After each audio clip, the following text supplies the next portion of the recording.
நாமத்தினால் உங்களை யாவரும் வாழ்த்துகிறேன். இந்த நாளில் கூட மறுபடியும் இந்த நிகழ்ச்சி மூலியமாக உங்களை சந்திக்க கற்றுக் கொடுத்து இந்த கிருபைக்காக நன்றி செலுத்துகிறேன்.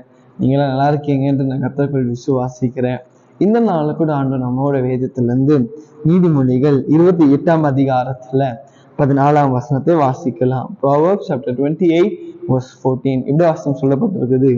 உண்மை உள்ள மனுஷன் பரிபூர்ண ஆசீர்வாதங்களை பெறுவான். ஆமென்.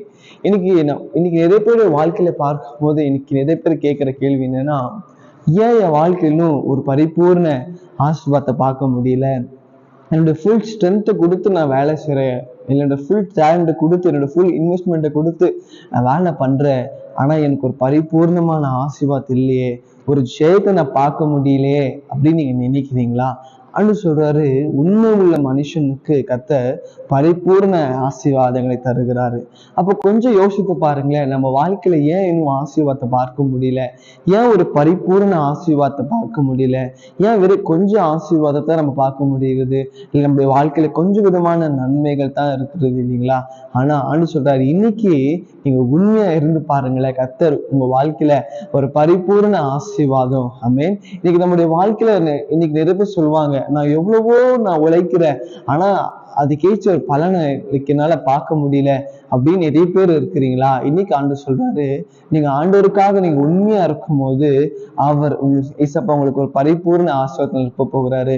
நீங்க செய்யற வேலையில நீங்க உண்மையா இருங்க, உங்க அப்பா அம்மாவுக்கு நீங்க உண்மையா இருங்க, உங்களுடைய பிள்ளைகளுக்கு உண்மையா இருங்க, உங்க டீச்சர்ஸ்க்கு உண்மையா இருங்க.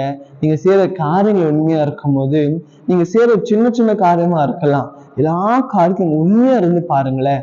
கர்த்தர் ஏசப்பா சொல்றாரு, நான் உங்களுக்கு ஒரு பரிபூர்ண ஆசீர்வாதம் தருவேன்.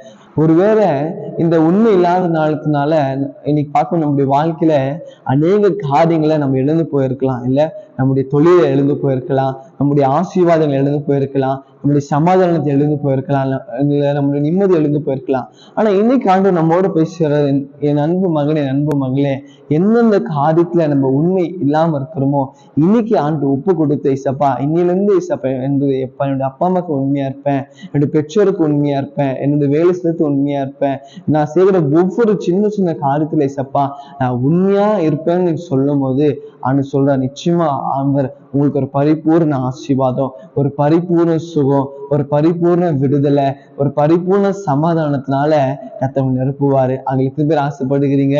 இந்த வார்த்தை கேட்கும் போது உங்க உள்ளத்துல ஆவியானவர் பேசுகிறாரு, நீங்க இந்த காரியத்துக்கு உண்மையா இல்லை அப்படின்னு ஆண்டு உங்களுக்குள்ள உணர்த்துறாருல்ல, ஒப்பு கொடுத்து ஜெபம் பண்ணுங்க. ஆண்டவரே, இன்னில இருந்து இசப்பா உமக்கா உண்மையா இருப்பேன்னு சொல்லும் போதே இந்த நாள்ல இருந்து ஒரு பெரிய மாற்றத்தை நீங்க பார்க்க போறீங்க. ஒப்பு கொடுக்குறீங்களா? அப்படியே கண்களை மூடி ஜெபம் பண்ணலாமா? ஆண்டவரே, நல்ல வேலைக்காக என்று துதிக்கிற ஆண்டவரே, இதோ இந்த வேலையில கூட இசப்பா ஆண்டவர், ஏன் வாழ்க்கையில ஆசீர்வாதத்தை பார்க்க முடியல, அநேக நன்மைகளை பார்க்க முடியல, ஏதோ ஒரு குறைய இசப்பா குறித்து ஆண்டவரே வேதனைப்படுகிற ஆண்டவரப்பா ஒவ்வொரு பிள்ளைகளை கண்ணோக்கி பார்க்குவீராங்க. ஆண்டவரே அப்பா, வேதம் சொல்றது போல ஆண்டவர் உண்மையுள்ள மனுஷன் பரிபூர்ண ஆசீர்வாதங்களை பெறுவான் என்ற வார்த்தையின்படி இந்த நாளில் ஆண்டவர் எந்தெந்த காலத்துல இசப்பா உண்மை இல்லாம ஆண்டவர் எங்க வாழ்க்கை இருந்ததோ இன்னைக்கு இந்த வார்த்தை கேட்கும் போது ஆண்டவர் நாங்க ஒப்பு கொடுக்கிறோம். அப்பா இன்னில இருந்து எல்லா காரியத்துல அப்பா உண்மையா இருக்க எங்களை ஒப்பு கொடுக்கிறோம்ப்பா. இசப்பா ஒப்பு கொடுத்த ஒவ்வொரு பிள்ளைகள் வாழ்க்கையில அற்புதங்களை அதிசயங்களை செய்து ஒரு பரிபூர்ண ஆசீர்வாதம் இருப்பபடியா சுபிக்கிறேன். ஆண்டவரே அப்ப ஒரு பரிபூர்ண சமாதானம், ஒரு பரிபூர்ண விடுதலை, ஆண்டவரே அப்ப ஒரு பரிபூர்ண ரட்சிப்பு உண்டாக்கும்படியான்னு சுபிக்கிறேன். எங்க தேவன் அப்படி செய்ததுக்காக மக்கள் நன்றி. இயேசுவின் நாமத்தில் பிதாவே, ஆமென், ஆமென். God bless you.